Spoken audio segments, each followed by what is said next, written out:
Sir இந்த save நிமிஷாபுரி அப்படின்ற council மூலிமா தான் இன்றைக்கி சுப்ரீம் கோர்ட்டில் வழக்கு போட்டிருக்காங்க. அதில் என்ன சொல்கிறாங்க அப்படின்னா, நாங்கள் மத்திய அரசுகிட்ட பணம் எதுவும் கேட்கல, அவங்க பேச்சுவார்த்தை இன்னும் கொஞ்சம் முடக்கி விடணும் மாதிரி தான் ஒரு கோரிக்கை வச்சுருக்காங்க. அப்போ இது வரைக்கும் மத்திய அரசு அந்தளவுக்கு ஒரு இன்டென்ஸாக பேச்சுவார்த்தை பண்ணலான்னு எடுத்துக்கலாமா சார்? இல்லை அவங்களோட கோரிக்கை என்னவா இருக்குன்னு பார்க்குறீங்க சார் உங்களோட பார்வை? தெரியல. அதாவது முதல்ல பியூரோக்ரஸி எப்போவுமே ரொம்ப மெதுவாக தான் இயங்கும். உங்களுக்கு அது தெரியும். நம்ம வேகத்துக்கு அரசுகள் இயங்காது.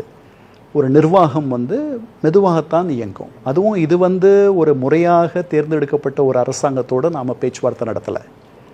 நமக்கு அது ஒரு சிக்கல் இருக்குது. அதனால தான் நான் சொன்னேன், அங்கே ஒரு நிலையான அரசு என்பதே இல்லை. அதனால் நாம் இன்னைக்கு ஆட்சியில் இருப்பாங்க, நாளைக்கு இருக்க மாட்டாங்கன்ற மாதிரி இருக்கக்கூடிய ஒரு 4-5 பேரோடு நம்ம பேசிகிட்டு இருக்கோம்.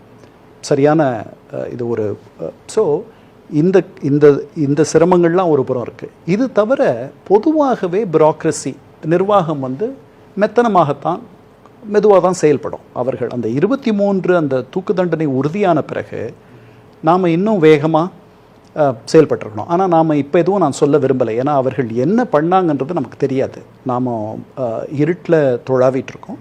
14ஆம் தேதி அன்னைக்கு அங்கேருந்து அஃபிடவிட் போடுவாங்க, அவங்க வாக்குமூலம் போடுவாங்க. அந்த வாக்குமூலத்தில் அவர்கள் எடுத்த நடவடிக்கைகள் எல்லாத்தையும் பட்டியலிடுவாங்க. அன்னைக்கு நமக்கு தெரிஞ்சு போயிடும் அவர்களால் முடிந்ததை பண்ணியிருப்பாங்கன்னு நினைக்கிறேன். வெளியுறவு அமைச்சர் ஈரானிய வெளியுறவு அமைச்சரோட பேசியிருக்காரு தொடர்பாக.